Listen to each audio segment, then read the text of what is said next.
গোপালগঞ্জে দর্শনার্থীদের জন্য খুলে দেওয়া হয়েছে পুলিশের সাবেক আইজি বেনজির আহমেদ ও তার পরিবারের মালিকানাধীন Savanna Eco Resort and Natural park.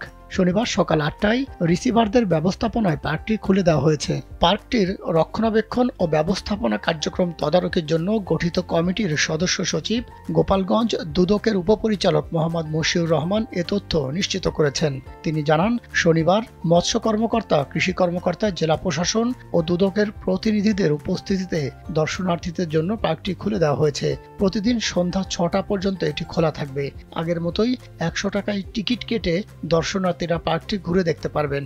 অর্জিত অর্থ জমা হবে সরকারি ফান্ডে। শুক্রবার জেলা প্রশাসকের বাংলোতে দুদক কর্তৃক গঠিত পার্কের তদারকি কমিটির মিটিংয়ে এসব সিদ্ধান্ত হয়।